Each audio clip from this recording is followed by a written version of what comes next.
है बच्चों, 1 मिनट में आया। जीवन के मजे आने चाहिए बच्चों, जीवन के मजे आने चाहिए, जीवन के मजे आने चाहिए।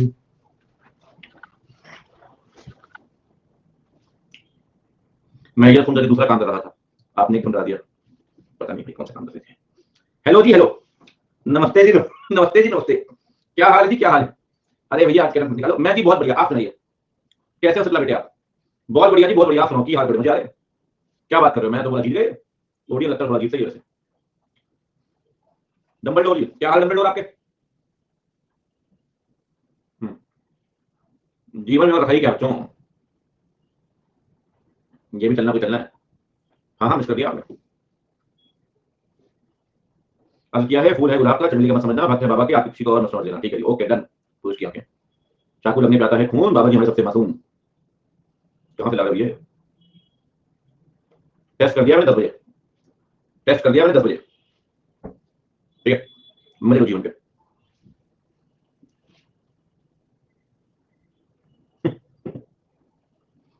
आज विराट की सही बात है, सेंचुरी मिस हो गई, 100 रन से, सही बात। आपने बचा लिया, मैंने बचा लिया, ठीक है कोई बात नहीं। प्रसाद बाबू आ जाओ। विक्रम भाई ऐसा है, पैसे की जब आपको जरूरत पड़ती है रोजमर्रा के जीवन बिजनेस के अंदर, कई बार पैसे होते हैं, कई बार नहीं होते। उसके लिए आप बैंक से लिमिट बनवा लेते हैं। अगर आपकी लिमिट 2 करोड़ की 10 करोड़ की बन गई, पैसे नहीं हुए तब भी ओवरड्राफ्ट ले सकते हैं बैंक से कि सप्लायर को आपने चेक दे दिया, वो क्लियर हो जाएगा, कल को पैसे आएंगे जमा कर दोगे। आज डाल देंगे पक्का, कल याद नहीं का, कारो 20 के नोट। ठीक है जी, बहुत बढ़िया। और आंटी क्या हाल है? मजे आ रहे हैं जीवन के? आज टेस्ट है नेगोशिएबल का। अरे यार ओफो, फिर वही फाइल कर ली। 1 मिनट, कल भी क्लास है, कल भी क्लास है, ठीक है ना, ध्यान रखना। कल भी क्लास है, मंडे को नहीं है इसलिए कल ले रहा हूं। ठीक है, मंडे को सारी क्लास है, ऑलरेडी छोड़ के ऑलरेडी क्लास लूंगा, तलाक हो जाएगा मेरा। ठीक है, ठीक है। एडवोकेट चाहिए तो बताना। हाँ हाँ, घर ढुआ दो आप तो किसी का, ये नहीं घर बसा दो। रोहित कह रहा है मैं समझ सकता हूँ, हाँ 2-4 बार हो गई शादी आपकी। हाँ इतना ही फिल्म था मैं, पूरी फोटो नहीं डाली आपने? अच्छा आज फेसबुक पर डाली थी मैंने, हिस्ट्री में आ रही थी, ऑडिट के बैच की फोटो थी, बैंक के कॉल में क्लास चलती थी किसी वक्त।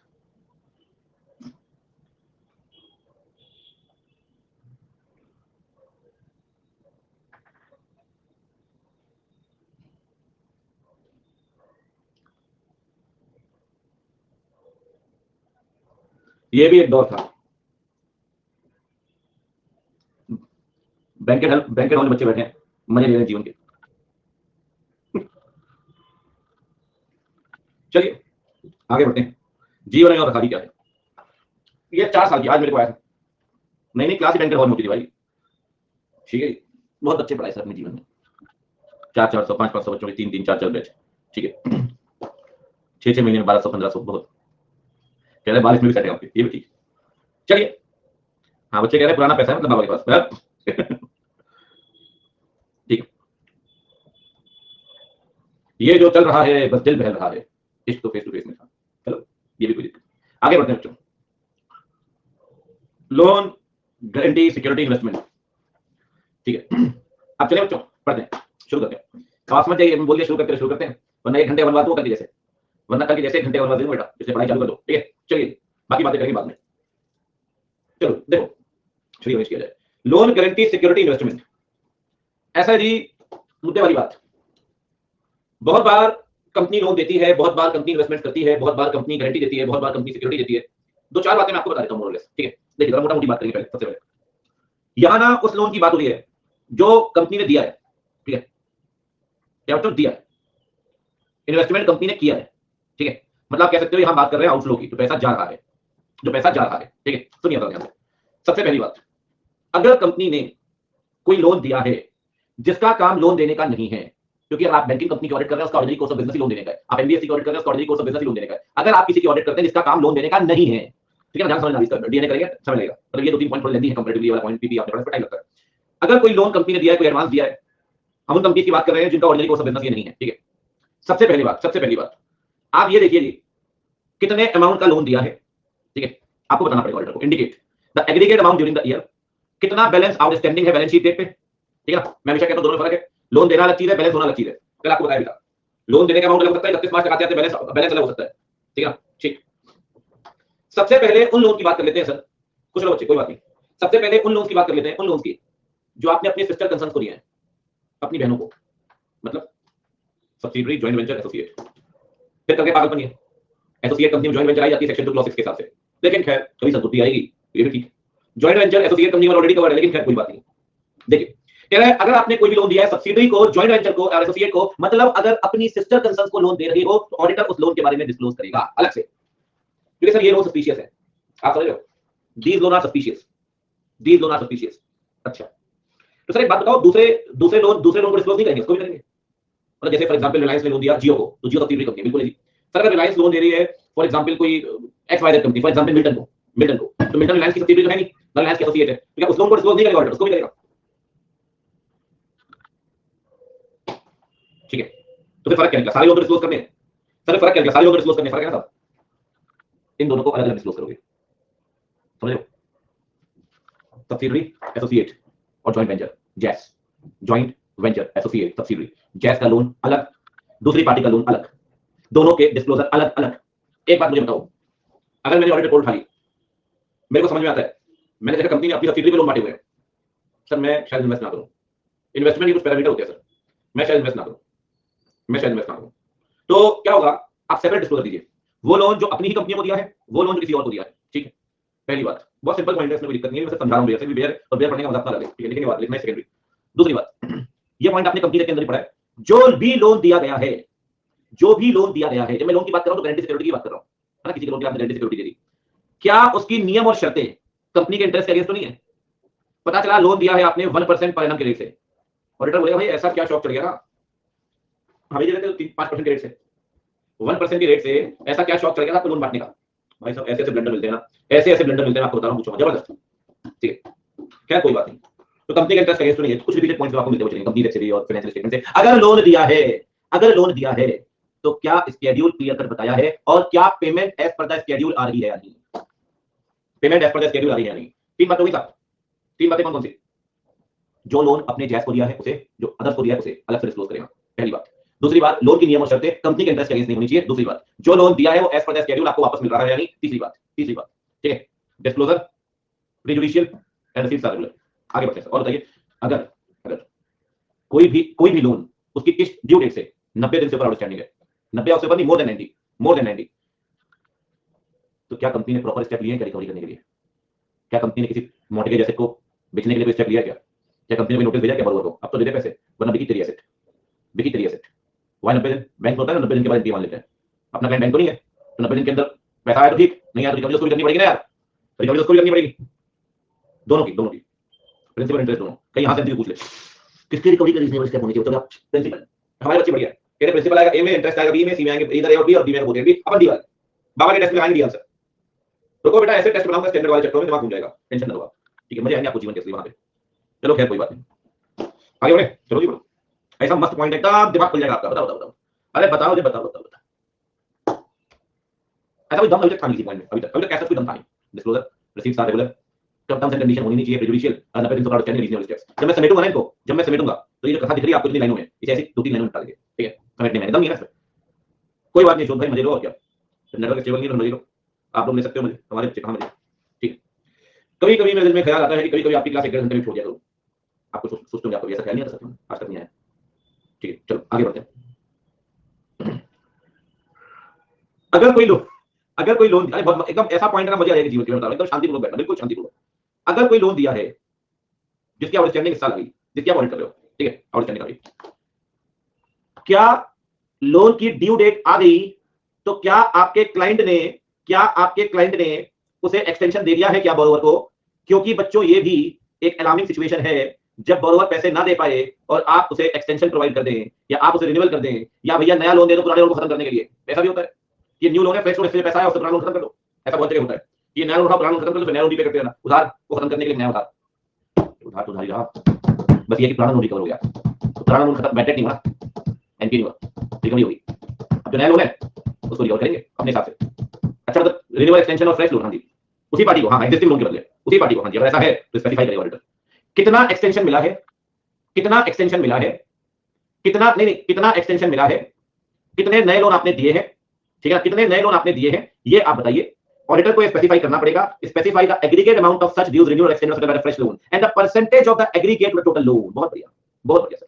इसका मतलब आपकी टोटल लोन है 100 करोड़ के आपने दिए हुए हैं, 5 करोड़ का लोन मैच्योर होना था इस बार, मैच्योर नहीं हुआ, आपने एक्सटेंशन दे दिया, बोला चलो कोई बात नहीं और 6 महीने दे दिया, आपको दिया एक्सटेंशन, ऑडिटर बताएगा उस हर एक्सटेंशन के बारे में बताएगा, उस हर रिन्यूअल के बारे में बताएगा, उस हर नए लोन के बारे में बताएगा, उस हर नए लोन के बारे में जिससे पुराना लोन खत्म हो रहा है, जो पुराने लोन के लिए दिया गया है। ऑडिटर को ये बताना पड़ेगा, ये भी बताना पड़ेगा कि ये टोटल लोन कितने परसेंट है। ऐसा तो नहीं है ना, सुन तो लो, ऐसा तो नहीं कि एक ही लोन दिया हो कंपनी ने, छोटे मोटे कई लोन चल रहे होंगे, उसमें से एक लोन 5 करोड़ का मैच्योर हुआ, रीपेमेंट आई थी, लेकिन एक्सटेंशन दे दिया आपने, तो टोटल जो एक्सटेंशन मिली पूरे 100 करोड़ के लोन थोड़ी मिली एक्सटेंशन, ठीक है ना, 100 करोड़ की एक्सटेंशन थोड़ी मिली, एक्सटेंशन तो मिली 5 करोड़ वाले को, तो टोटल उसका कितना प्रपोर्शन है वो बताना पड़ेगा, टोटल उसका कितना प्रपोर्शन है वो बताना पड़ेगा। अभी पता चला कि 95 करोड़ वाले को एक्सटेंशन दे रहे हो, ऑडिटर बोले 95% लोन जो रिकवर होने के बाद एक्सटेंशन मिल गया है, शेयर होल्डर बोलेगा डंडा लाइए मेरा पैसे से लोन काटेगा और एक्सटेंशन दे रहा ऊपर से 95% लोन में एक्सटेंशन दे दिया, फिर पैसा कहां से मिलेगा वापस है, क्यों डायरेक्टर तू एमडी देख ला पैसा है बढ़ाया चले हो सकता है, बात तो पॉसिबल है। तो भाई बहुत लोचा है, कंपनियां बहुत लोचा करती है, बहुत, इन लोचों को उजागर करने की जिम्मेदारी हमारी है अपनी ऑडिट रिपोर्ट में, ठीक है आगे बढ़े। चलिए एक बार रिकैप करते हैं, जो लोन दिया है जैस को उसको अलग बताओ, जो अदर को दिया है उसको अलग बताओ, टर्म्स एंड कंडीशन कंपनी के इंटरेस्ट अगेंस्ट तो नहीं है वो बताओ, पैसा टाइम पे बराबर आ रहा है नहीं वो बताओ, 90 दिनों से आउटस्टैंडिंग है, रीजनेबल स्टेप लिए रिकवरी के लिए वो बताओ, ठीक है। और अगर पुराना लोन एक्सपायर हो रहा है और उसकी जगह आप नया लोन दे रहे हो या एक्सटेंशन कर रहे हो या रिन्यूअल कर रहे हो तो उस केस में बताना पड़ेगा, ये भी बताएगा कितना प्रपोर्शन है उसका, बताना पड़ेगा sir, percentage of the aggregate to the total loan, again it is not applicable in the case of banking company और एनबीएफसी फाइनेंसिंग कंपनी का इंटरव्यू चाहिए उन्हें, ठीक है। चलिए एक बात और बताऊं आपको, रिलेटेड पार्टी को डिफाइन किया गया यहाँ पे, रिन्यूअल का मतलब क्या होता है दीपांशु भाई, अच्छा अच्छी बात आपने पूछ ली। मैंने ना आपको 2 साल के लोन दिया फॉर एग्जांपल, 2 साल के लिए, ठीक है, आप रीपे नहीं कर पा रहे हैं या आप मेरे पास आए, बता देता हूं चलो अच्छी बात है, ये मैं हूं ये दीपांशु है, मैंने से लोन दिया 1 जनवरी 2021 को, एग्जांपल लेते हैं, ठीक है कंपनी रख देंगे यहां, मेरी ये कंपनी जाएगी, मैंने लोन दिया जी 5 लाख रुपए का, ठीक है, दीपांशु ये लोन रीपे करता रहा, मैंने दिया था 2 साल के लिए, ठीक है जी। 2 साल के बाद मतलब जब ये मेरे पास आया 31 दिसंबर 2022 को, इसने कहा बाबा ये आखिरी किस्त दे रहा हूं, ये चेक, अब एक काम करो पूरा लोन वापस कर दिया आपका, वही पैसे की शॉर्टेज बनी हुई है, रिन्यू करना लोन, रिन्यू फिर से मैं लोन दे रहा हूं मुझे 1 जनवरी 2023 को, वही 5 लाख का लोन 2 साल के लिए। अरे पॉलिसी का रिन्यूअल नहीं होता बच्चों, पॉलिसी एक्सपायर रिन्यूअल करा लिया, डिपॉजिट का रिन्यूअल नहीं होता बच्चों, डिपॉजिट मैच्योर रिन्यूअल करा लिया, वही तो है, समझिए नहीं अच्छी बात पूछ लिया आपने, रिन्यूअल एक्सटेंशन समझ ना, तीनों अलग रखा था, रिन्यूअल एक्सटेंशन और फ्रेश लोन, न्यू लोन, हाँ renewal extension fresh loan, FD भी होता है इस बार डैडी के साथ में होम टाउन में था, डैडी पुरानी किसके जमाने की एफडी कराई हुई है, तो होम टाउन से दूर एक शहर है, तो जाना हुआ किसी काम से, डैडी बोले 10 मिनट गाड़ी लगा बैंक से आता हूँ, अच्छा ठीक है, निकले इतने एफडी सर्टिफिकेट मैंने ये करने ले आया, कह रहे अब प्राइवेट हो रहे सारे बैंक, पैसा निकालने बैठे थे, मैं कहा वाह, कह रहे कब सारे पैसे लेके भाग जाएंगे पता नहीं, मैं कहा बात तो ठीक है निकाल लो भाई साहब फिर एक दिन कहते बोले सेंट्रल बैंक ऑफ इंडिया सरकारी है, तो मॉर्निंग जा रहा हूँ मौके में, तो बोले यार वो सेंट्रल बैंक की पॉलिसी चल रही है, सोच रहा हूं निकाल लेता हूँ, 10 साल की पॉलिसी 8 साल हो चुके 2 साल बाकी है, तो बोले किसी ने समझाया मत निकालो, बोला साहब कुछ नहीं मिलेगा, मैंने कहा मत निकालो, और सरकारी प्राइवेट हो भी गया तो कुछ परसेंटेज जाएगा, बोले यार प्राइवेट भरोसा नहीं मुझे समझाते हैं सर, वो जनरेशन गैप आपका भी आ सकता है, आगे होगा आएगा आने वाले टाइम में, आप प्राइवेट बैंकिंग करोगे, मैं प्राइवेट बैंकिंग करता हूँ, प्राइवेट बैंक के साथ हम डील करते हैं, थोड़ी सहूलियत रहती है, तो डैडी समझाते थे, कह रहे किसी भले आदमी ने कहा था never keep your basket in one, never keep your eggs in one basket, daddy बोले मैंने डैडी बुक पढ़ रहा आजकल, कह रहे नहीं कोई वीडियो सुन रहा था मैं यूट्यूब पे, मैंने कहा वाह बहुत बढ़िया अति सुंदर मजे आ रहे जीवन के, ठीक है तो बढ़िया है, ये भी ठीक है यार, तो मेरे को समझाते थे, कह रहे ज्यादा पैसा मत रखा करो बैंक में, निकाल लिया करो कभी कुछ हो सकता है, मेरे पैसे ही नहीं है, चलो आगे बढ़ते हैं, ठीक है। पता नहीं मुझे वैसे क्यों लगता है मेरे पास पैसे, मेरे एक दिन बड़े मुझे मिले किसी पार्टी में, तो वैसे बोले और बताओ कहीं इन्वेस्ट करो यार, हमें इन्वेस्ट करें प्लॉट में, मैं कहां बड़े पैसे ही नहीं, क्या तुम्हारे पास नहीं तुम गुरुद्वारे पड़े हुए हैं, मैं चलो और सुनो खाना कैसा लगा ये बताओ, चलो खैर ठीक है, तो मतलब डैडी में कोई टेंशन होगी भाई बैंक की प्राइवेटाइजेशन की, ये भी ठीक है, खतरनाक भाई वो शॉप, उन्होंने वीडियो देखा यूट्यूब पे 100% सारे बैंक खत्म हो जाएंगे, अच्छा प्राइवेटाइजेशन ठीक है, कुछ बैंक मर्ज हो गए ना उससे भारी टेंशन होगी उनको, उससे भारी टेंशन होगी, तो आगे बढ़ते हैं, बहुत बढ़िया। तो अगर आपने रिलेटेड पार्टी, सुनो सुनो, रिलेटेड पार्टी, ठीक है, प्रमोटर, फ्रेश लोन और रिन्यूअल में कंफ्यूजन हो रहा है, अरे लाला यही तो दिक्कत है। दीपांशु ने ना पूरा लोन रीपे कर दिया था, तब उसको रिन्यूअल मिला। फ्रेश लोन में क्या होगा, मैंने आपको लोन दिया, आप मेरा लोन रीपे नहीं कर पा रहे हो, you are not repaying my loan. मैंने कहा एक काम करो नीरज भाई, लोन 2 ले लो, लोन 2 से ना सबसे पहले लोन 1 खत्म करो। समझ रहे हो, हालात अलग अलग है। This is fresh loan and this is renewal, ठीक है। रिन्यूअल, रिन्यूअल में सारा लोन रीपे हो गया, उसको नया लोन दे दिया। अभी आपके पास पैसे नहीं, मैं आपको एक लोन दे रहा हूं, दूसरा लोन खत्म करने के लिए। सेक्शन 55 प्रेफरेंशियल में कैसा प्रोविजन आता है, चलो खैर कोई बात नहीं, अब ये ज्यादा डिमांड कर रहा है इतना। देखो अब सुनो ध्यान से, लास्ट पॉइंट पढ़ना जरूरी। अगर आपने लोन दिया है प्रमोटर को, आपने सुन लो, अब आपने लोन दिया है आरपी को, ठीक है, सुनना ध्यान से। सर आपको बताना पड़ेगा, सुनना, आपको बताना पड़ेगा उस केस में, उस सिचुएशन में कि कितना लोन आपने दिया है इनको। मैं आपको 2 बातें बताता हूं, 2-3 बातें इसके अलावा, ठीक है। एक तो जो आपने लोन दिया अपने सिस्टर कंसर्न्स को, वो रिस्की है, सुन लेना, वो रिस्की है। जो आपने लोन दिया प्रमोटर को, वो रिस्की है। जो आपने लोन दिया है अपनी रिलेटेड पार्टीज को, वो रिस्की है। जो भी लोन आपने बांटा है डिमांड लोन के तौर पे, डिमांड लोन, वो रिस्की है। वो लोन जहां टर्म्स फिक्स नहीं हुई रीपेमेंट की, रीपेमेंट करना कब है, रिस्की है। अब यहां डबल रिस्की सिचुएशन है, सुनना ध्यान से। क्या कंपनी ने कोई डिमांड लोन बांटा है क्या? अच्छा, कई बार सुनते हैं, किसी को पता है टर्म लोन और डिमांड लोन में क्या फर्क है? टर्म लोन का मतलब ये जी जहां पीरियड स्टिपुलेटेड होगा, 10 साल, 15 साल, 8 साल, 5 साल, जहां कोई समय सीमा निश्चित नहीं है, वो डिमांड लोन है। जब मांगो तब देना पड़ेगा। कहते हैं अगर कोई डिमांड लोन है या कोई ऐसा लोन, ये भी नहीं पता क्या, टर्म लोन में समय सीमा फिक्स होगी 10 साल, डिमांड लोन में कोई टाइम पीरियड फिक्स नहीं होगा, जब मांगे तब देना पड़ेगा, जब मांगे तब देना पड़ेगा, ठीक है। चलिए आगे बढ़ते हैं। सुनो सुनो सुनो सुनो, बात नहीं, डिमांड लोन बांटा है या कोई भी ऐसा लोन बांटा है जहां जहां जहां पीरियड ऑफ रीपेमेंट फिक्स नहीं है सर। अगर बांटा है, अगर बांटा है, अगर बांटा है, तो ऑडिटर बताएगा aggregate amount percentage thereof the total loan granted, ठीक है। मतलब आपने टोटल लोन बांटे, सुन लो मेरी बात भी, शो मत करो यार। 100 करोड़ का लोन बांटा है टोटल, उसमें से डिमांड लोन है 12 करोड़ का, कितना परसेंटेज बन गया, 12, ठीक है। 100 करोड़ का लोन बांटा है, उसमें से प्रमोटर और आरपी को लोन बांटा है 27 करोड़ का, कितना परसेंटेज हो गया, 27, ठीक। ये बताना है टोटल लोन में कितना लोन डिमांड लोन है, बताओ। टोटल लोन में कितना लोन आरपी और प्रमोटर को है, बताओ। बस इसके अलावा कुछ नहीं है इसमें। टोटल लोन में कितना लोन डिमांड लोन है, टोटल लोन में कितना लोन आरपी और प्रमोटर को बताइए। You have to the ratio, ratio. अच्छा, रेशियो का एक पॉइंट और पढ़ा था, आपने याद है आपको, रेशियो का एक पॉइंट और पढ़ा था, अगर आपको याद हो, पुराने कितने लोन रिन्यू, फ्रेश या एक्सटेंशन दिया है टोटल लोन के, उसका भी रेशियो बताना पड़ेगा। 3 रेशियो बताने पड़ेगा, 3 प्रपोर्शन।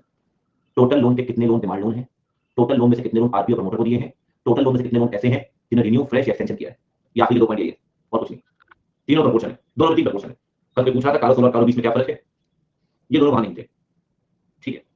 नहीं मैं बताता हुआ चलूंगा, ऐसी कोई दिक्कत नहीं। मन की जिज्ञासाएं जो है, ये जिज्ञासाओं का शांत होना जरूरी है, सही बात।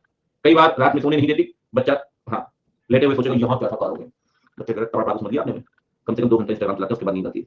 इस तरीके का स्ट्रक्चर से फिक्स हो गया जीवन में, जब तक 2 घंटे ना चलाएं कम वक्त आंखें बंद नहीं होती।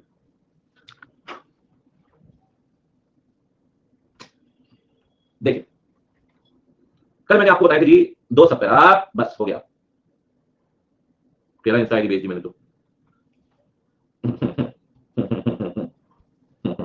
तो ओवरड्राफ्ट चला था उस पे, देखो वर्किंग कैपिटल लिमिट, देखो तीसरा पॉइंट, लोन दूसरे से उधार मांगे हुए फॉलो करिए, ठीक। गारंटी सिक्योरिटी, सारे बच्चे मिलकर एक एक पॉइंट बताएंगे, ठीक है। चलिए, indicate the loan given by company to JVs to others, to JVs to others, और the terms of loan are not prejudicial. The terms of loan are not prejudicial to the interest of company, right? Whether the receipts are regular, whether the schedule is stipulated, क्या schedule को बताया गया है, and whether the receipts are regular. और अगर receipts regular नहीं है, if the outstanding is more than 90 days, क्या reasonable step लिया है क्या रिकवरी के लिए, reasonable step for recovery, ठीक है जी। और कोई पॉइंट बच्चों, बिल्कुल जी, सही कह रहे हो, रिकवरी ऑफ प्रिंसिपल इंटरेस्ट, अब ये थर्ड ब्लॉक में होगा ऑफ प्रिंसिपल एंड इंटरेस्ट, ठीक है। 3 ratio, indicate the existing loan maturing in the year but renewed, extended or granted fresh loan in lieu of that,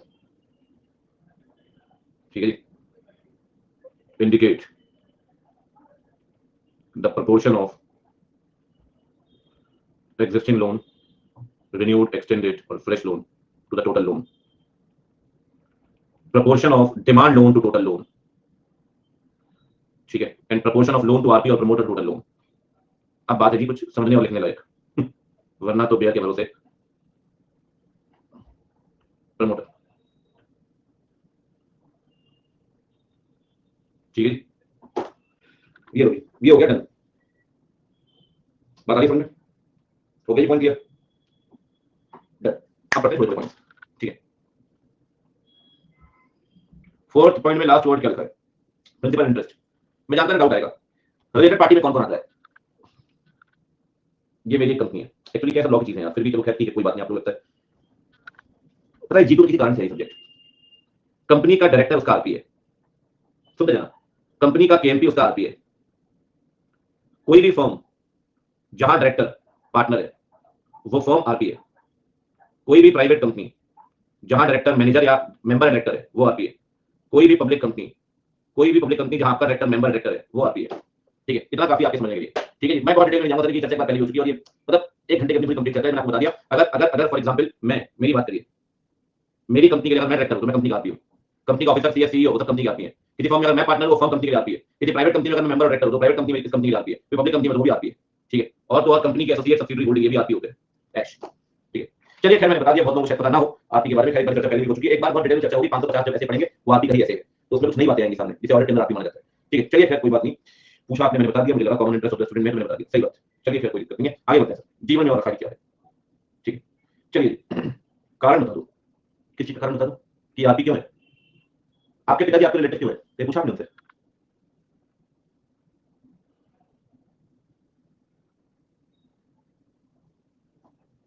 पूछना मेरे रिलेटिव क्यों है? आपका ब्रदर या आपकी सिस्टर आपका रिलेटिव क्यों है? जैसे इंसानों के रिलेटिव और फैमिली है ना, वैसे कंपनी की पार्टीज है, इसे बोलते हैं रिलेटेड पार्टीज। ठीक है, ज्यादा जानकारी के लिए डेफिनेशन पढ़ो, मिल जाएंगे आपको मेरी पढ़ाई भी स्पेशल क्लास में। ठीक है, चलिए बाकी टाइम पास करना है तो उसके लिए कोई कमी नहीं है सर, आगे बढ़ते हैं। चलिए मैं आपको 2 बातें बताता हूं। अभी लोन की तो हमने काफी चर्चाएं की हैं, अब मैं थोड़ा सा स्मूथ चीजें आएंगी, प्लीज आप शोर और डिस्टर्ब ना करें, बोल रहा हूं आप सबको, आपका भी इंटरेस्ट खराब होगा, मेरे कोई दिक्कत नहीं है सर। मैं बैच 15 मार्च खत्म करूं या 25 मार्च, मेरा कुछ नहीं जाना सर। ठीक है, लेकिन आपका बहुत कुछ चला जाएगा अगर बैच 10 दिन हो जाएगा तो, इस बात की सीरियसनेस को समझिए। ठीक है, देखिए अगर आप लोन गारंटी सिक्योरिटी इन्वेस्टमेंट दे रहे हैं, 2 सेक्शन के कंप्लायंस चेक करने पड़ेंगे। मैं आपको ज्यादा तो नहीं बताऊंगा सेक्शंस में, लेकिन ऐसा भी नहीं कुछ नहीं बताऊंगा, उतना बताना इतना जरूरी है, क्योंकि फाइनल में 3 घंटे 185 3 के 4.5 घंटे 186 लगते हैं। एक पूरा लेक्चर 185 में 3 घंटे का, डेढ़ लेक्चर पूरे 186 में, कुल मिलाकर चर्चा 7.5 घंटे की चर्चा है।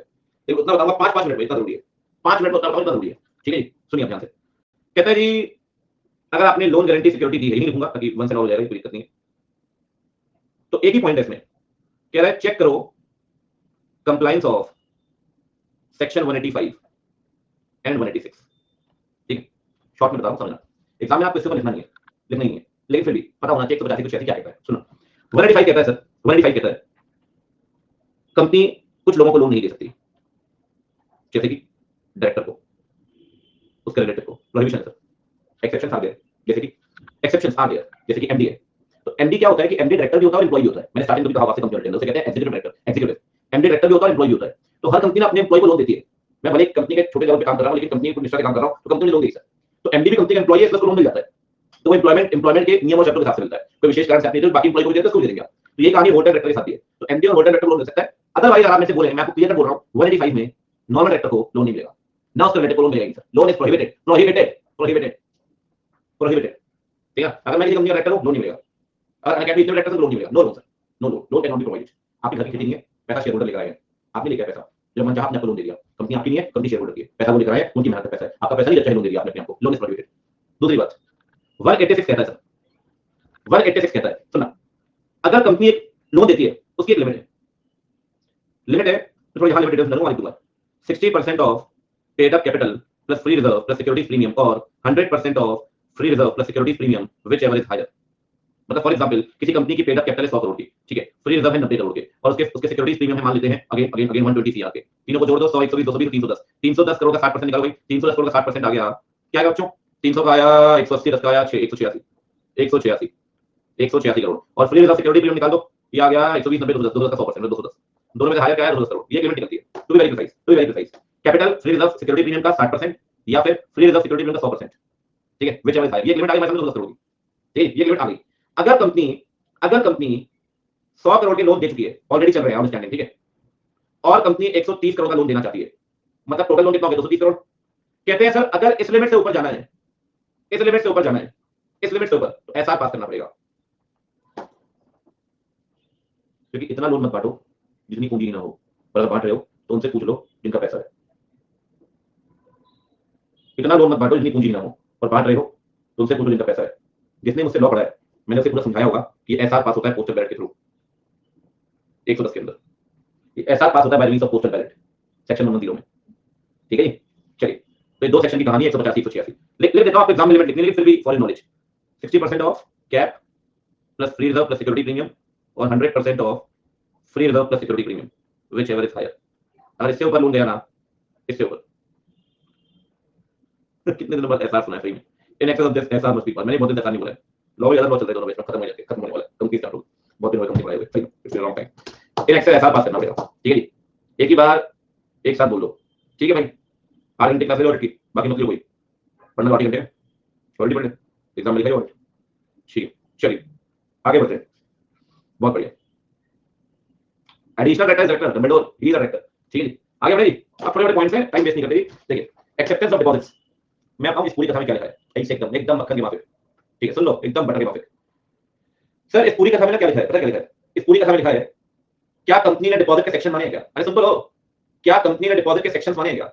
अरे भाई डिपॉजिट के सेक्शन कौन बताएगा मुझे? डिपॉजिट के सेक्शन है बाबा 73 से 76, 70 से लेकर 76, खन्ना जी डिवेंचर सेक्शन जो बता रहे हो, 70 से लेकर 76 तक, 70 से लेकर 76 तक, 73 से 76, 3 पेज की सब डेफिनेशन, सही बात। हाँ वो भी लगा रहा है। क्या आपने डिपॉजिट के वो सेक्शन 4 माने हैं क्या? 73 74 75 76 माना है क्या? पहला माने ऑडिटर बताएगा। दूसरी बात, दूसरी बात, दूसरी बात, क्या आरबीआई का कोई ऑर्डर आया है डिपॉजिट को लेकर? क्या एनसीएलटी का कोई ऑर्डर आया है क्या? पहले चलता था कंपनी लॉ बोर्ड, एनसीएलटी के पहले, क्या कंपनी लॉ बोर्ड कोई ऑर्डर आया है क्या? क्या किसी कोर्ट का कोई ऑर्डर आया है क्या? Court, NCLT, RBI, company law board, इनका ऑर्डर माना गया क्या? 73 से 76 माना गया क्या? ऑर्डर माना गया क्या? और कोई आरबीआई डायरेक्शन माना गया क्या? अभी आरबीआई डायरेक्शन आए तो बस 3 चीजें, 73 से 76 ऑर्डर, आरबीआई डायरेक्शन, खत्म। 73 से 76 ऑर्डर, आरबीआई डायरेक्शन, ऑर्डर किसके? वो तो लिख दिया उन्होंने, एनसीएलटी, आरबीआई, कोई कोर्ट, कंपनी लॉ बोर्ड, 3 बातें बस, 3, ठीक है। कंप्लायंस ऑफ 73 से 76, कंप्लायंस ऑफ जल्दी बोलो, कंप्लायंस ऑफ 73 से 76, compliance of RBI directions, compliance of any order passed by the CLB, NCLT, RBI और एनी कोर्ट, बस। और ये क्या खत्म? हाय हाय हाय, क्या बात है, मजा आ रही जीवन की। मुझे कौन सा बच्चा बताएगा कि कॉस्ट रिकॉर्ड कौन सी कंपनी बनाने पड़ते हैं? कॉस्ट रिकॉर्ड कौन सी कंपनी बनाने पड़ते हैं? कह रहे ऑल। जिसका टर्नओवर पिछले साल 35 करोड़ रुपए का है उसे इस साल कॉस्ट रिकॉर्ड बनाने पड़ेंगे। पिछले साल का टर्नओवर 35 करोड़ का होना चाहिए। ऑडिटर ये चेक करेगा अगर कंपनी ने कॉस्ट रिकॉर्ड बनाने हैं तो बनाई है या नहीं, जिनको बनाने जरूरी है और अपनी रिपोर्ट में बताएगा, सब पैरा नंबर 6 पास। क्या कॉस्ट रिकॉर्ड बनाए जिनको बनाने जरूरी है वो हमने बता दिया 35 करोड़।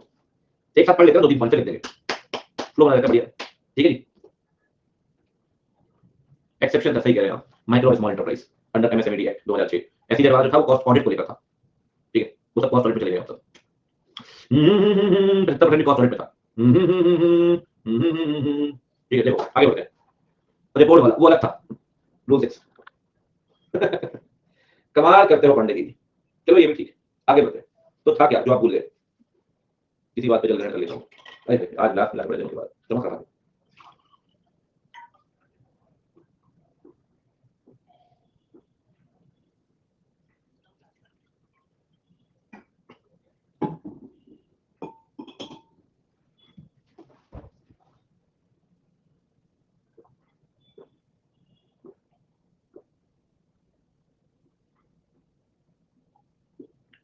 चलिए बड़े आगे, चल डन। ये हो गया जी, बाबा पानी मजे लेकर पीते हैं, पीते ही पानी बाबा, जहां रहो आनंद हो जीवन में, ठीक है। चलो अभी अगर ये मैं समझ पाए मेरे साथ रहेगा तो फिर क्या है, ठीक है। देखो स्टैट्यूटरी रूल्स, बहुत मस्त पॉइंट है, ऐसा पॉइंट दोबारा मिल जाए तो चला। चलो चलो ध्यान से, मस्त एकदम।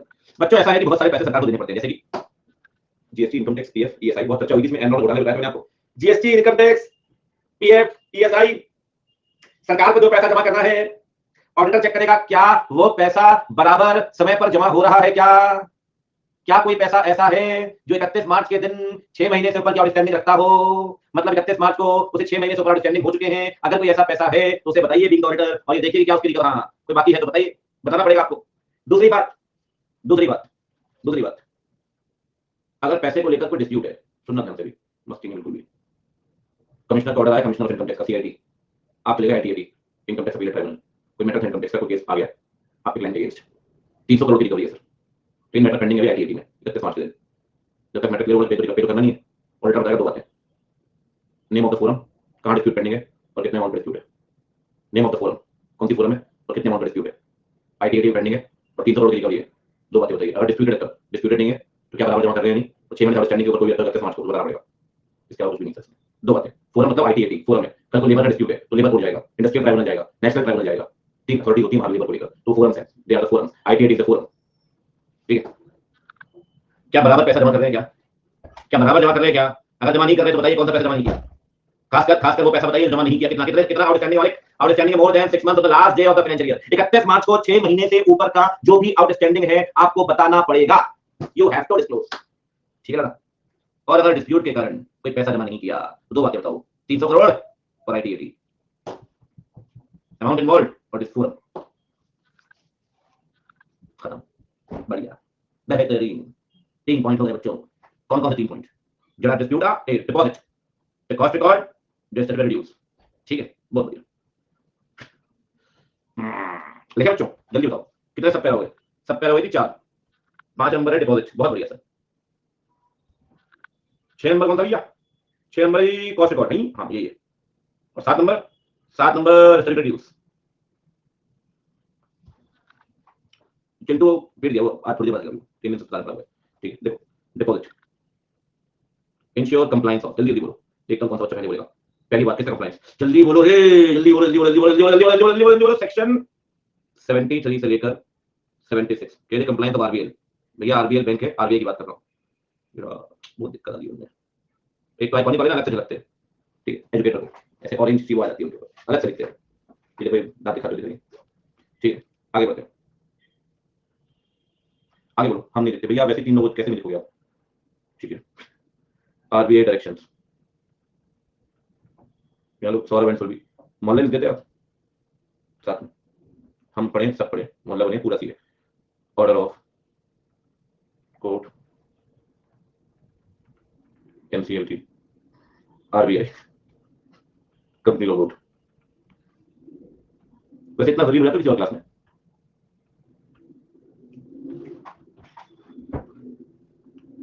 क्या और कोई लाइव होती नहीं, ये बहुत अच्छे को एकदम बता सकते हैं, हम इसी में लाइव आते हैं क्योंकि असली जिंदगी मिलती है। चलो जी, ये तो प्यार है आप सबका। वैसे हमारे भी रिकॉर्डेड, बहुत जनता रिकॉर्डेड है, लेकिन ठीक है चलो, if not contravention must be stated. हाँ हाँ सिमरन दीदी, ठीक है। कुछ बच्चे बालकनी वाले रहे, वो पर बैठे आराम से, देख पॉपकॉर्न खाते रहते, जहाँ तुम्हें फेंक दे दूसरी चीज। ठीक है, बहुत बढ़िया बहुत बढ़िया। ठीक, cost record ensure that the company which is required to prepare the cost records have to do it। बहुत बढ़िया। कौन सी कंपनी जरूरी भाई है भाई? 35 करोड़ टर्नओवर होना चाहिए, ये भी ठीक है। लिख देगा, हाँ लिख दो सर, फिर सुबह खाया आदमी अभी आप पूछ रहे कॉस्ट ऑडिट, ये भी ठीक है। 35 करोड़,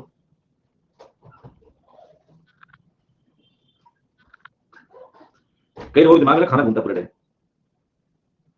जैसे मैं हॉस्टल में रहूं तो सब अपने अपने घर फोन करते, सबकी अलग बातें होती है। तो कुछ बच्चे होंगे, हाँ क्या बना लिया, खाना बना लिया। अब वो मम्मी उसकी 500 किलोमीटर दूर बैठी, 800 किलोमीटर दूर, अच्छा रात में क्या बनाओगे?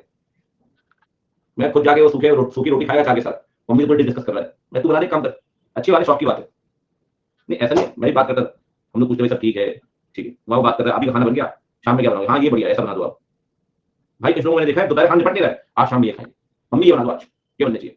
भैया पहले उसको तो ढंग से पहुंचा लीजिए।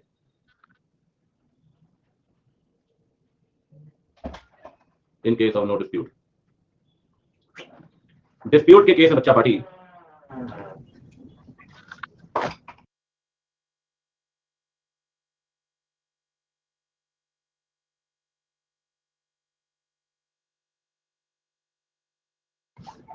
डिस्प्यूट के केस में क्या बोलेंगे? डिस्प्यूट के केस में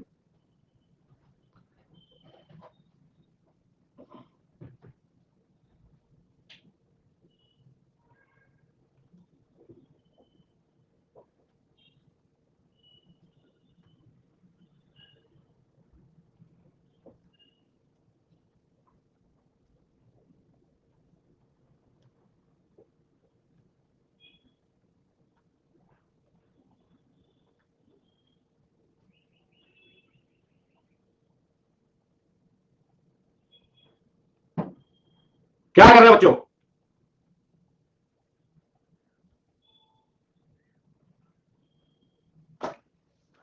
गुस्सा उस्सा लिख रहा हूँ शांति से, ठीक है। बच्चा बोलता हो सुबह एक तो टीचर ने दुख दिया, जब देखो कान के पर्दे पड़ता रहता है, फिर भी कान खराब करवाने में चले जाते हैं सामने। एक ऑनेस्ट ओपिनियन दूंगा इस दिन, ठीक है, सब डिफॉनेस्ट हो जाओगे स्पोर्ट में।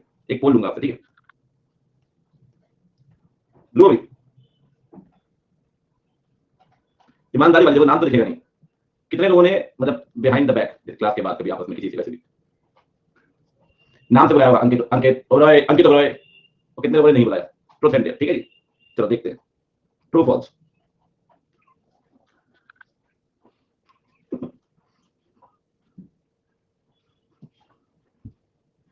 भाई क्या बात है, 2674, पता है क्यों?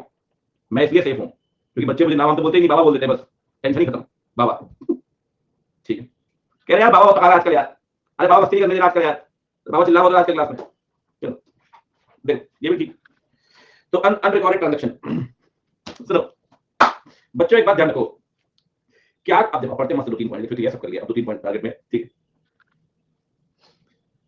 क्या कोई ऐसा ट्रांजैक्शन है, क्या कोई ऐसा ट्रांजैक्शन है जो आपने रिकॉर्ड ना किया हो पास्ट में, कोई संपत्ति बेची, कोई एक्विजिशन किया, कुछ भी ऐसा, which was not disclosed, तो बोला which was not disclosed, लेकिन अब आपने उस ट्रांजैक्शन को सरेंडर कर दिया, बता दिया, डिस्क्लोज कर दिया एज इनकम। तो क्या जो अनरिकॉर्डेड इनकम थी पहले, क्या उसे प्रॉपर्ली रिकॉर्ड किया है क्या? आपको पता होगा 2016 में स्कीम आई थी, आप पढ़ते होंगे शायद टैक्स में, आईडीएस, इनकम डिस्क्लोजर स्कीम, सब आप सब पढ़ते होंगे टैक्स के अंदर, इनकम डिस्क्लोजर स्कीम, नहीं सुना आप लोगों ने? उसमें ये था कि अगर आपने अभी तक इनकम को डिस्क्लोज नहीं की, कंसील की है, तो आप अपनी इनकम को डिस्क्लोज कर सकते हैं इस तरीके से, ठीक है। तो मतलब मेरा ऐसा मानना है, सरकार ने बोला कि भैया ऐसा है कि इनकम डिस्क्लोज नहीं की तो आप कर दो, भैया जिसने 30% में पहले नहीं की, रेट सेम रखा था, ऐसा नहीं है, वो आप क्या करेगा? उसको इनकम डिस्क्लोज करनी होती, नहीं उसको इनकम डिस्क्लोज करनी होती तो तभी नहीं कर देता। कुछ कंट्री ऐसे हैं जिन्होंने 1% में आइडियाज लाया, मैं नहीं कहता 1% ले आओ, लेकिन 5%, 7%, 10% में आइडियाज ले आते हैं, तो बहुत सारी ब्लैक मनी व्हाइट मनी में कन्वर्ट हो जाएगी और टैक्स हेवन से पैसा आ जाएगा और पैसा ही फ्लोट करेगा। इंडिया में पैसे की कमी नहीं है सर, व्हाइट मनी की कमी है, और जितने स्टार्टअप सब व्हाइट मनी बाहर से आ रही है, सारे स्टार्टअप में इन्वेस्टर तो भाग गए मैक्सिमम, ठीक है, तो व्हाइट मनी बाहर से आ रही है, अगर इंडिया व्हाइट मनी फ्लोट करने लगे तो इंडिया का सिनेरियो बदल जाएगा। खैर कोई बात नहीं, देखते हैं क्या हो सकता है, क्या होता है, ठीक है जी, चलिए बहुत बढ़िया। तो आगे बढ़ते हैं जी इसमें, ठीक है। कहते हैं जी क्या क्या इनकम, कोई ऐसा ट्रांजैक्शन, सुना ध्यान से, कोई ऐसा ट्रांजैक्शन जो रिकॉर्ड ना किया गया हो पास्ट में, लेकिन अब रिकॉर्ड किया गया है, अब डिस्क्लोज किया गया है, तो ऑडिटर चेक करेगा क्या उसे प्रॉपर्ली रिकॉर्ड भी किया है या नहीं बुक्स में, अब ड्यूरिंग द इसकी आप ऑडिट कर रहे हो, ठीक है, इतना ही है, इसके ऊपर कुछ नहीं है। अच्छा अब देखो, अभी तक आपने जितने भी लोन पढ़े हैं वो सब वो लोन है जो कंपनी ने दिए हैं, कंपनी ने दिए हैं, अभी तक ये वाला लोन नहीं पढ़ा, लोन ऑब्टेन नहीं पढ़ा आपने, लोन ऑब्टेन नहीं पढ़ा बच्चे आपने। अब कहता है सर ये वो लोन है जो कंपनी ने लिया है, सुनना ध्यान से, क्या कंपनी ने कोई लोन को लेकर डिफॉल्ट किया है क्या? बहुत मस्त पॉइंट है, बहुत मस्त, सुनना ध्यान से, क्या कंपनी ने लोन को लेकर कोई डिफॉल्ट किया है क्या? अगर किया है, अगर किया है, चाहे प्रिंसिपल ना दिया हो, चाहे इंटरेस्ट ना दिया हो, किसी भी लेंडर को दिया है, तो इस तरीके से रिपोर्ट करिए, लेंडर वाइज डिटेल देनी पड़ेगी। लेंडर वाइज मतलब बताता हूं, एसबीआई का इतना लोन है, नहीं दिया, आईडीएफसी का इतना लोन है, नहीं दिया, आईसीआईसीआई का इतना लोन है, नहीं दिया, lender wise detail, lender wise किस तरह का लोन है, बहुत बहुत मस्त पॉइंट बता रहा हूं, सुनना, सिक्योर्ड लोन है, अनसिक्योर्ड है, टर्म है, डिमांड, जो भी है, कितना पैसा नहीं दिया, क्या नहीं दिया, प्रिंसिपल नहीं दिया, इंटरेस्ट नहीं दिया, बोथ नहीं दिया, कितने दिन से अनपेड है, तो जमा करना चाहे डाल सकते हैं। एक कमाल का पॉइंट पता है क्या है, ये प्रोविजन डिवेंचर पे भी लगेगा। नंबर 2 एक बार रिफ्रेश कर लो, आपके में स्टार्टिंग से दिक्कत है, ये प्रोविजन डिवेंचर पे भी लगेगा, मतलब अगर डिवेंचर, सुन लो, डिवेंचर होल्डर का पैसा नहीं दिया तो भी बताएंगे, बताएंगे, सुनना बताएंगे, लेकिन डिवेंचर होल्डर का इंडिविजुअल नाम नहीं लिखेंगे, पता है क्यों? ये लिखा है कि लेंडर वाइज डिटेल सिर्फ बैंक और एफआई में लिखेंगे, डिवेंचर होल्डर में नहीं, क्योंकि sir debenture holder lakh, 2 lakh, 4 lakh, 10 lakh हो सकते हैं, वहां पे डिवेंचर होल्डर में लेंडर वाइज डिटेल नहीं देनी, डिवेंचर होल्डर में लेंडर वाइज डिटेल नहीं देनी, ये बात कहीं देखो, हेडर में टॉप मार्जिन के ऊपर, lender wise detail should need not be provided in case of debenture, lender wise detail need not be provided in case of debenture, lender wise detail debenture देने की जरूरत नहीं है सर, डिवेंचर देने की जरूरत नहीं है, ठीक है। पहली बात सुने, पहली बात, लोन लिया है तो बराबर दिया है या नहीं, और अगर नहीं दिया तो ये बातें बताओ, ठीक है, उसमें आपको दो, हाँ ये बातें बतानी पड़ेगी, डिवेंचर में भी, लोन में भी, लोन के केस में लेंडर वाइज डिटेल देनी पड़ेगी, ठीक है, बैंक एफआई का नाम वगैरह, और 2-3-4 पॉइंट्स है, मतलब कोई बहुत एक आध फॉर डिस्कशन, बाकी सिंपल सिंपल सिंपल पॉइंट्स है, जैसे कि देखिए, क्या कंपनी को विलफुल डिफॉल्टर डिक्लेयर किया है क्या? ये क्या होता है? अगर कोई कंपनी पैसा होते हुए भी रिपे नहीं करती, स्ट्रॉन्ग फाइनेंशियल पोजीशन होते हुए भी, तो बैंक उसे विलफुल डिफॉल्टर डिक्लेयर कर सकता है, और कर देगा तो उसे कभी लोन नहीं मिलता उस कंपनी को। तो क्या विलफुल डिफॉल्टर ने डिक्लेयर किया है क्या? ठीक है, आप सुनते हैं ना, सुनते हैं, बेसिक बेसिक पॉइंट्स है, जिस पर्पस के लिए लोन लाए थे आप, क्या उस पर्पस में इस्तेमाल हुआ है क्या? अगर लोन लाए थे किसी और पर्पस के लिए और उस पैसे को डाइवर्ट कर दिया तो वो बताइए, जिस पर्पस के लिए लोन लाए थे उस पर्पस में इस्तेमाल किया है क्या? अगर नहीं किया तो कहां डाइवर्ट किया और किस पर्पस में डाइवर्ट किया, बताइए। ठीक है, ठीक है। और सुनो, क्या शॉर्ट टर्म पर्पस के लिए लोन लाकर कि भाई वर्किंग कैपिटल लोन चाहिए ऐसा कुछ, क्या उससे एक बड़ा कैपिटल एक्सपेंडिचर कर रहे हो क्या? ये भी तो गलत है सर। क्या शॉर्ट टर्म बेसिस पे फंड रेज करके क्या उसे लॉन्ग टर्म पर्पस में इस्तेमाल किया है क्या? किया है तो बताइए, किया है तो बताइए। कोई बहुत टेक्निकल पॉइंट्स नहीं है, सिर्फ सिंपल पॉइंट्स है। 4 बातें। डिफॉल्ट किया है तो ये बताइए, nature of boring, name of lender, कितना पैसा नहीं दिया, प्रिंसिपल ब्याज क्या नहीं दिया, कितने दिन से अनपेड है, कोई रिमार्क। क्या बिल्कुल डिफॉल्ट डिक्लेयर किया क्या? जिस पैसे को लेकर आया जिस पर्पस के उस पर्पस में इस्तेमाल किया क्या? क्या शॉर्ट टर्म बेसिस पे लॉन्ग टर्म पे लगाया है क्या? ये बताइए, और बताइए सर। ये बहुत मस्त पॉइंट है सर। क्या कोई ऐसा लोन लिया है आपने जिससे अपनी नहीं अपने जैस के ऑब्लिगेशन खत्म कर रहे हो? सर ये बहुत पेनफुल चीज होती है, कई कंपनियां गलती करती है ये। देखो जी, अगर आपकी एक subsidiary company associate company profit में नहीं है या उसे लोन वगैरह नहीं मिल पा रहा है तो उसके लिए होल्डिंग को इन्वॉल्व नहीं करना चाहिए। ठीक है, उसके दूसरी जॉइंट वेंचर में इन्वॉल्व नहीं करना चाहिए। तो भी वेरी प्रिसाइज, मतलब एक बात समझना चाहिए कभी भी। अगर आप 3 सेक्टर में ऑपरेट कर रहे हैं और एक सेक्टर लॉस में चल रहा है तो बाकी 2 सेक्टर उसके लॉस की भरपाई मत करो ना यार। वरना इनका प्रॉफिट कहां जाएगा समझ नहीं आएगा आपको। वरना इनका प्रॉफिट कहां जाएगा समझ नहीं आएगा आपको। उसको अलग रहने दो, उसको अलग रहने दो, दोनों को अलग रहने दो, अदरवाइज मामला गड़बड़ हो जाएगा। ये बिजनेस का बेसिक फंडा है, ये बिजनेस का बेसिक फंडा है। यहाँ का पैसा वहां मत लाओ और वहां का पैसा यहाँ मत लाओ, अदरवाइज दिक्कत होगी सर। ठीक है, अब एक बात समझिए, कंपनी ने फंड लिया अपने लिए नहीं, अपनी अपनी सब्सिडरी एसोसिएट और जॉइंट वेंचर के लिए। भाई आपकी सब्सिडरी एक्सप्लेन कर रहा हूं मालिक, पॉइंट खत्म करने दो। ठीक है, पॉइंट खत्म करने दो एक बार। कई बार आप ऑब्लिगेशन खत्म करने के लिए लोन ले लेते हैं कि यार सब्सिडरी के कोई लॉसेस चल रहे हैं, उसे लॉस खत्म करनी है। ठीक है, वो स्पाइट ऑफ लॉस एक्सपेंशन करना चाहती है, उसको लोन नहीं मिल रहा है, इक्विटी नहीं मिल रही है, आप उससे लोन ले लो। सर जस्टिफाइड थोड़ी है यार। मतलब मैं ये नहीं कहता कि पूरी तरीके से गलत है, लेकिन बीइंग द ऑडिटर हमारा एक कर्तव्य बनता है कि हम उस होल्डिंग कंपनी के शेयर होल्डर को बताएं कि बेटा तेरी कंपनी लोन ले रही है अपनी सब्सिडरी का ऑब्लिगेशन खत्म करने के लिए। तो सर वो शेयर होल्डर तो चीजें फील करेगा ना कि पैसा मैंने लगाया और ये कर क्या रहे, क्योंकि अल्टीमेटली ब्याज तो वही से जाएगा। जो लोन पे इंटरेस्ट दोगे आप, जो होल्डिंग कंपनी लोन पे इंटरेस्ट देगी, तो उससे अल्टीमेटली प्रॉफिट कम होगा, और प्रॉफिट कम होगा तो अल्टीमेटली डिविडेंड कम मिलेगा शेयर होल्डर को। तो सर उनका जानना तो बनता है ना यार, उनका जानना तो बनता है। वो लोन जो होल्डिंग अपनी जैस के लिए है वो बताइए। ठीक है, और क्या सर? और सुन लो, अगला पॉइंट बहुत बढ़िया, बहुत बढ़िया। कहता है सर कुछ और पूछो, क्या कंपनी ने लोन लिया है on the pledge of securities held in its subsidiary joint venture associate companies? बहुत बढ़िया। अगर होल्डिंग कंपनी की कोई भी इन्वेस्टमेंट है सब्सिडरी में, कोई भी इन्वेस्टमेंट सब्सिडरी इन्वेस्टमेंट होगी, 50% इन्वेस्टमेंट होगी, ठीक है, 50% इन्वेस्टमेंट होगी, 51-52% जो भी है, क्या उस इन्वेस्टमेंट को गिरवी के तौर पे रख के कंपनी ने कोई लोन उठाया? मैं आपको बहुत प्यारा पॉइंट बताता हूँ, बहुत मस्त पॉइंट। ये पॉइंट अपने आप क्लियर हो जाएगा।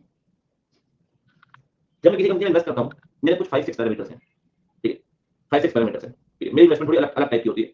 मतलब जैसे मैं 2-3 दिन से एक्टिव हूँ, मैं 3-4 दिन एक्टिव रहूंगा, लेकर बैठ जाऊंगा 1.5 महीने के लिए। मेरा पीरियड 30 से 45 दिन, 30 से 45 दिन के बाद अगर स्टॉक से प्रॉफिट निकाला फिर उसको एक लमसम अमाउंट किया, फिर कहीं इन्वेस्ट कर दिया बड़ी जगह, तो रियल एस्टेट है कहीं भी ऐसा भी कुछ।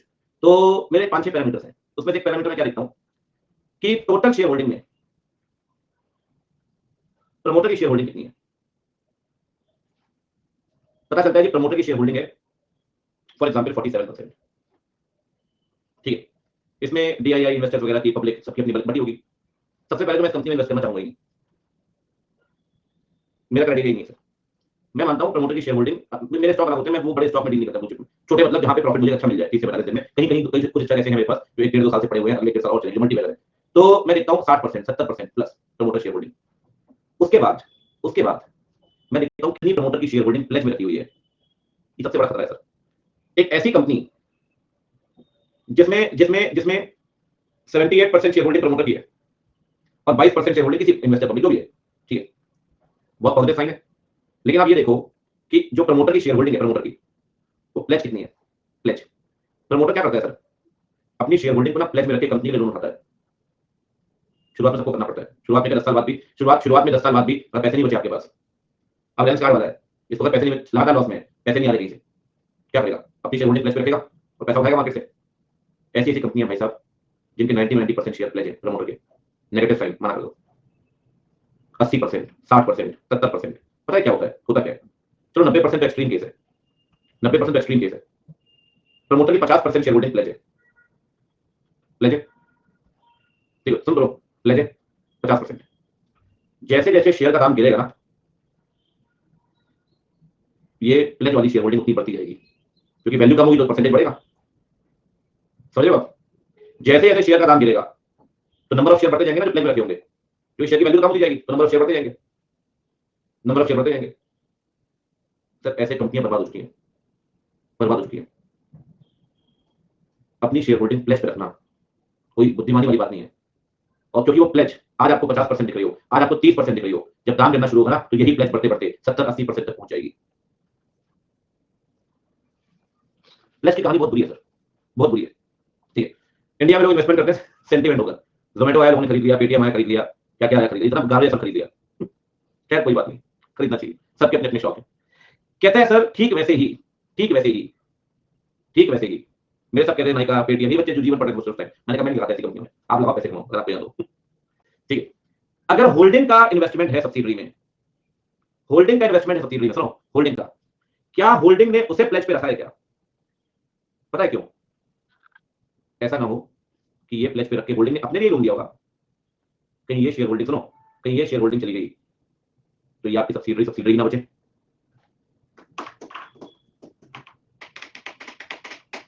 ये शेयर होल्डिंग भाई लोन दे दिया बहुत अच्छी बात है, पॉजिटिव साइन कोई दिक्कत नहीं है, लेकिन लोन नहीं चुका पाए तो अल्टीमेटली प्लेज में जो शेयर रखे हैं बैंक तो वही ले लेगा, और जब बैंक ले लेगा तो आपकी शेयर होल्डिंग कम हो जाएगी होल्डिंग कंपनी की, और जब शेयर होल्डिंग कम हो गई तो अल्टीमेटली सब्सिडरी रहेगी नहीं। क्या पता है उस बैंक की सब्सिडरी बन जाए, ये पॉजिटिव साइन पूरी साथ। ठीक है, शेयर होल्डिंग को प्लेज में रखना चाहिए जनरली, क्योंकि शेयर के प्राइस पे डिपेंड करती है शेयर होल्डिंग, प्राइस फ्लक्चुएट हुआ खेल हो जाएगा आपके साथ, प्राइस फ्लक्चुएट हुआ खेल हो जाएगा।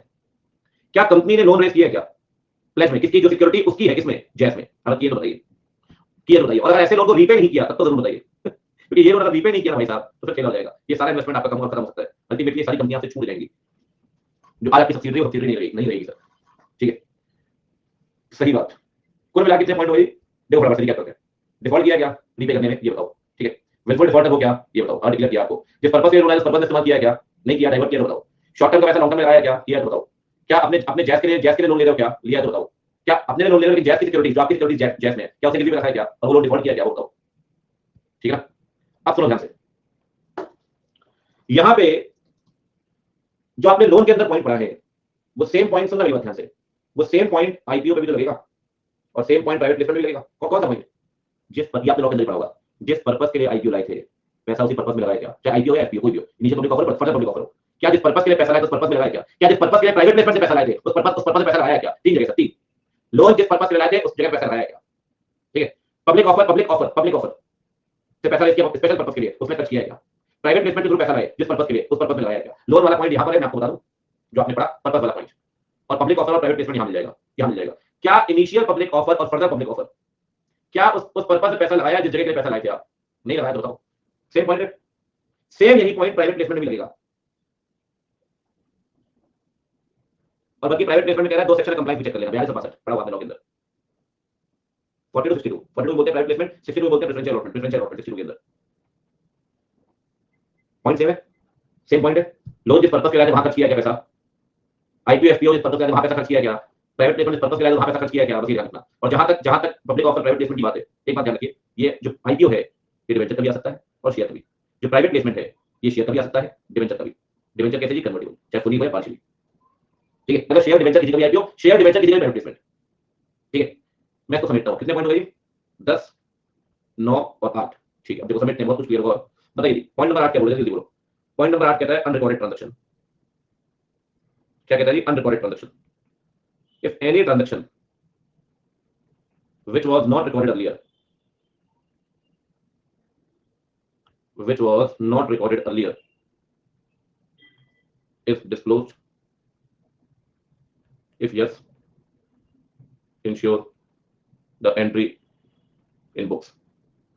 ठीक है, 9 पॉइंट बताओ जो लोन आपने दिए हैं क्या चेक करेंगे सर, एक एक करके बताओ, एक एक करके। सबसे पहला point, whether there is any default in repayment of loan or debenture debt securities। अगर है क्या, अगर है ये तो होने बच्चे एक मिनट जरा रिफ्रेश कर रहा हूं, तो बहुत रेयर चांस में ऐसा हो जाता है कि वो प्लेटफॉर्म कुछ टेक्निकल ऐसा ग्लिच होता है कि पता नहीं, कुछ तो ऐसा होता है कि कर्सर दिख रहा होता है, कर्सर होता है पेन वहां लग जाता है, कुछ ऐसा ग्लिच है समथिंग इज देयर। ठीक है, उसमें क्या होता है अनरिस्पॉन्सिव हो जाता है, ये मतलब जहां पे इस पे लिखते हैं सब कुछ। हाँ जी, बिल्कुल, श्योर।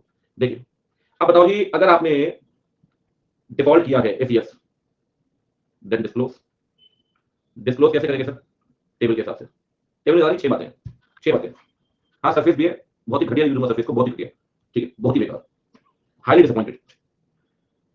देखिए, हाइली डिसअपॉइंटेड, मतलब जितने आ सकते हैं सब यूज़ किए और सब रखे मेरे पास, सरफेस सबसे बेकार लगा मुझे। आईपैड में ये है कि आप वैसे पढ़ा लो, लेकिन क्योंकि मैं लैपटॉप में ये वो, तो मैं इसलिए आईपैड यूज़ नहीं करता। कभी-कभी फेस टू फेस पढ़ाया हुआ, लेकिन वैसे यूज़ नहीं करता, क्योंकि मुझे मतलब उसमें या फिर फाइलें ढूँढो, कनेक्ट करो, सिस्टम के साथ कनेक्ट नहीं होता, उसका बहुत तामझाम है भाई साहब। कनेक्टर ये वो तो रखा है, कभी-कभार निकाल लिया, निकाल लिया। लिखने के मामले में आईपैड राइटिंग सही आती है, फेस टू फेस पढ़ाने के लिए सही है, ठीक है। अदरवाइज़ सबसे मतलब जो मैं मानता हूँ, लेनोवो जिसमें पढ़ा रहा हूँ, इसका भी लेकर आया हूँ मैं, इसका एक बैकअप रखा हुआ है अंदर। कभी ये बोल गया तो वो होना चाहिए। सर्फेस आईपैड मुझे मतलब सही नहीं लगा, सर्फेस तो बिल्कुल भी नहीं। उसमें से बुक बनाता हूँ सर्फेस में। लेनोवो का मैंने योगा लिया था, 4 साल हो गए सर, उससे ऊपर, साढ़े 4 साल, 2 साल खूब, साढ़े 4 5 साल, हाँ, ऐसे समझ लो। 2 साल खूब पढ़ा है फेस टू फेस में, और 2.5 साल से पढ़ा रहे हैं। हर क्लास जिम चलती है सर, हर क्लास जिम चलती है। बीच में सर्फेस यूज़ कर रहा था मैं, बंद कर दिया, थोड़ा बंद कर दिया। एक और अब तो योगा आता नहीं, दूसरा लेकर आया हूँ, वो भी वही 360 डिग्री वाला है, सबसे बेस्ट है, बिल्कुल एकदम, ठीक है। अभी तो कोई नया मॉडल आया है, हाई एंड मॉडल है, कोई पता नहीं, नाम मुझे याद नहीं, कुछ तो नाम था उसका। तो हाँ, टोटल तो सर क्या बताऊँ मैं, चलो खैर छोड़ो। When there is any default in repayment of loan or debt securities, if you just disclose। नहीं, नहीं। अच्छा ये बताओ, कौन सी कंपनी बेस्ट है? जो सबसे मेरे को लगा रफ एंड टफ, लेनोवो। मैं आपको बता रहा हूँ, मैंने सब यूज़ किए हैं सर, लेकिन मेरे पास इतने लैपटॉप सिस्टम होंगे, 90% लेनोवो है। 2 जो है वो आईपैड सिस्टम मानता नहीं, मैं एक सर्फेस है बस, आप कह सकते हो। ठीक है, चलिए।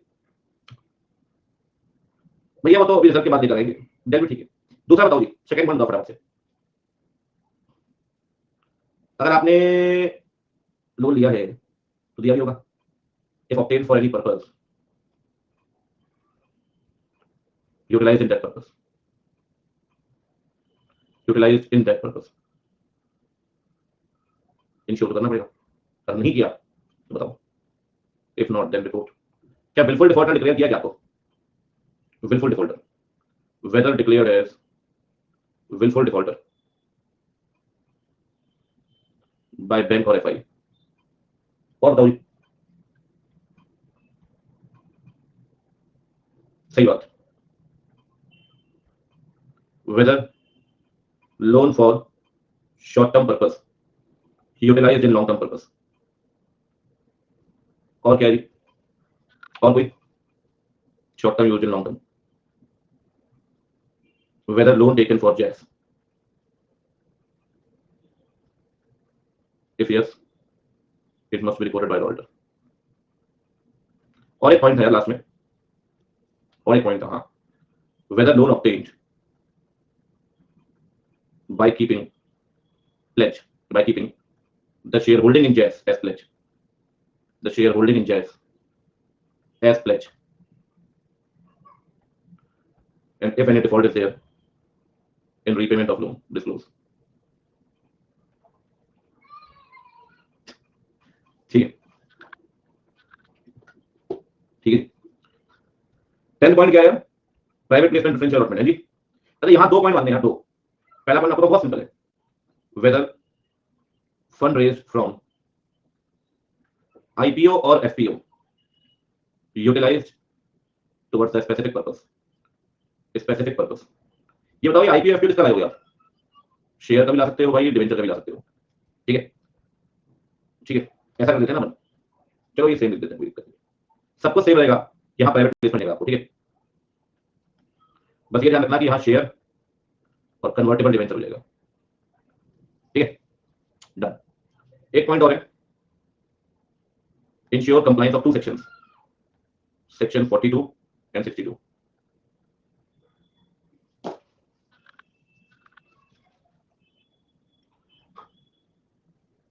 ठीक है, कार ओवर ओवर का हो गया, अभी सब्सटेंशियली कवर कर लिया आपने, छोटे छोटे छोटे पॉइंट्स हैं, छोटे छोटे पॉइंट्स, मतलब आप ये मान के चलो कि एक पॉइंट पढ़ा देता हूं और क्या दिक्कत है, एक पॉइंट पढ़ लेते हैं। और प्रणाम जी, हाँ भी टाइम है, एक पॉइंट पढ़ सकते हैं। देखो, छोटे मतलब छोटे छोटे पॉइंट्स हैं यार, अगली क्लास में क्या होगा, ऐसे खत्म कर देंगे तो स्टार्ट कर लेंगे, ठीक है। मैं आपको फ्रॉड का बताता हूँ, फ्रॉड में सिमिलर पॉइंट्स हैं, फ्रॉड का बताता हूँ, चलो। ये वाला पॉइंट आपको पता है कि अगर 1 करोड़ से ऊपर का फ्रॉड हुआ तो अदिति 4 में बताना पड़ेगा, याद है बच्चे? क्या आपने अदिति 4 के अंदर रिपोर्ट फाइल की है क्या? अदिति 4 के अंदर सेंट्रल गवर्नमेंट को, जब फ्रॉड 1 करोड़ का होगा तब, फिर बताया आपको, ठीक है। तो ऑडिटर को ये बात बतानी पड़ेगी अपने रिपोर्ट में, 143 के अंदर रिपोर्ट फाइल की, रिपोर्ट में क्या उसने की है, सुनो बता नालायक, बताओ जी बताओ, ठीक है। अब सुनो ये वाला पॉइंट, ये वाला पॉइंट, ये नया पॉइंट है। सुन लो सुन लो सुन लो, क्या कोई भी फ्रॉड जो कंपनी ने किया है या कंपनी के साथ हुआ है, कंपनी ने किया है या कंपनी के साथ हुआ है, आपने खुद ढूंढा है या आपको बताया गया है, by the company, on the company, notice और रिपोर्टेड, आप दो बातें बताइए, nature of fraud, amount of fraud, बस। Fraud by the company, on the company, you have notice और समवन हैज रिपोर्टेड यू, आपको दो बातें बतानी, दो बातें, nature of fraud, amount of fraud, by the company, on the company, notice और reported, nature of fraud, amount of fraud. और ये आपने शायद विनती के अंदर सुना, कभी ये वर्ड सुना, विसल ब्लोअर। सॉकर कभी आपने देखा होगा, सॉकर के अंदर जब कोई फाउल प्ले करता है तो रेफरी विसल प्ले कर देता है, विसल कि भाई फाउल प्ले नहीं चलेगा। तो उसका मतलब ये होता है कि आप गलत करोगे तो मैं चुप नहीं बैठूंगा, आप गलत करोगे तो मैं चुप नहीं बैठूंगा। तो वैसे क्या होता है कि कंपनीज में ना विसल ब्लोअर्स होते हैं, कंपनी में क्या जगह होते हैं, अगर आपने कहीं भी कोई फ्रॉड किया तो विसल ब्लोअर फ्रॉड को रिपोर्ट करते हैं, उस फ्रॉड को रिपोर्ट करते हैं, उस फ्रॉड को, तो उसे बोलते हैं विसल ब्लोअर कंप्लेंट्स। वो इंटरनली होते हैं कंपनी के। अब जैसे मैं किसी कंपनी का फाइनेंस का मैनेजर हूं, सीनियर मैनेजर, मुझे लग रहा है फ्रॉड कर रहा है कंपनी ने, मुझे लगता है सही नहीं हो रहा है, शेयर होल्डर के साथ चीटिंग हो रही है, तो मैंने एक लेटर लिख दिया, ठीक है, एनसीएलटी को मैंने लेटर लिख दिया, ऑडिटर को। तो कोई भी और विसल ब्लोअर कंप्लेन है तो क्या ऑडिटर ने उसे कंसीडर किया क्या? क्योंकि जब आप ऑडिट करें, हाँ जब आप ऑडिट करें तो विसल ब्लोअर जो होते हैं, विसल ब्लोअर्स, ये आपको टिप्स दे सकते हैं सर कि कहां फ्रॉड हो सकता है, टिप मिल सकती है। विसल ब्लोअर वो है जो गलत के अगेंस्ट आवाज उठाता है, उसे बोलते हैं विसल ब्लोअर, विभीषण शॉर्ट में। सही बात, जो आपके बीच में रहकर ही आपकी चीजों को बताता है। ठीक है, तीन बातें, अच्छा इंसान, गलत नहीं सहने वाला इंसान, ठीक है, सही बात। ये बताओ जी 11 नंबर पॉइंट बताइए, फ्रॉड है, लास्ट पॉइंट है, तीन बातें बतानी है, तीन, fraud by the company, on the company, ठीक है, नोटिस्ड और रिपोर्टेड, नोटिस्ड और रिपोर्टेड, दो बातें बताइए, nature of fraud, amount of fraud. फिर आप फ्रॉड के चक्कर में पड़ेंगे, दोबारा नहीं पढ़ेंगे, दोबारा नहीं पढ़ चुके। ठीक है, दूसरा बताओ, whether ADT 4 has been filed to CG, file करते हैं फ्रॉड होता है 1 करोड़ से ऊपर का। और तीसरी बात, whether whistle blower complaints are considered, ये बात बताइए कि नहीं, हमने विसल ब्लोअर की बात भी सुनी है, कंप्लेंट्स आर कंसीडर्ड। ठीक है, तो ये हो गया आपका, तो 1 2 3, तो 3 स्लाइड नोट करनी है। ठीक है, तो ये हो गया जी सब पैरा 3, ये हो गया जी सब पैरा 5 6 7। कल टेस्ट मैंने 10 एम कर दिया, cooperative society, cooperative society 10 current ला लो, पहले प्लेसमेंट, ये प्रेफरेंशियल अलॉटमेंट, फिर से एक बार करता हूँ, ये लो आराम से खींचो फोटो, कहीं कोई दिक्कत नहीं। सुबह वाला कह रहे हो, अभी वाला कह रहे हो? ठीक है, मैंने देखा नहीं होगा, आपने कब डाउट पूछा। एक बच्चे ने दी है, फिर से बोर्ड किसने दिया भाई? Hello sir, I am one of your balcony वाला student, watching all of your lectures religiously from the very first lecture of both law and audit. Your teaching style is amazing and notes are just next level. Thank you जी, तहे दिल से शुक्रिया, उन्नति राउत, बहुत बढ़िया। ठीक, balcony के वो बच्चे कहता हूं मैं, जो आराम से आते हैं और बैठ जाते हैं ऊपर जाके, वो क्लास में बिल्कुल कोई कमेंट नहीं करते और आनंद पूरे लेते हैं, कहते नाच ये बात नाच, ये रह सकता ले भाई, पॉपकॉर्न जो खत्म हो गया, मजे पूरे लेते हैं जीवन के। ठीक है, जो आपको निकाल के सामने आएंगे 3 महीने के बाद, तो पता लगेगा ये बच्चे पढ़ते हैं क्लास में और लाइव, ऐसे कई बच्चों ने लाइव पढ़ते होंगे। फिर जमीर तो भाग रहा है, कह रहा साथ बनी बिरयानी खाओ, जमीर भाई खाओ, थोड़ी यहाँ भिजवाओ,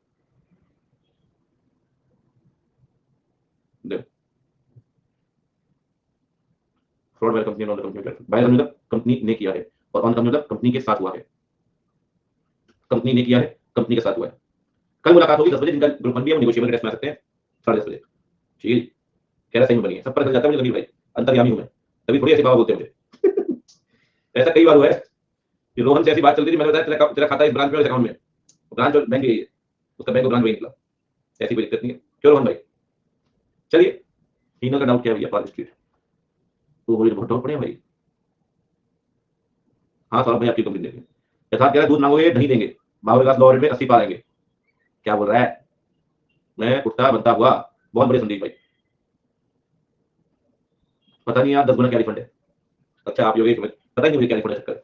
चलो जी बाय बाय, इजाजत दो, फिर मुलाकात होगी आपसे शीघ्र ही मुलाकात होगी।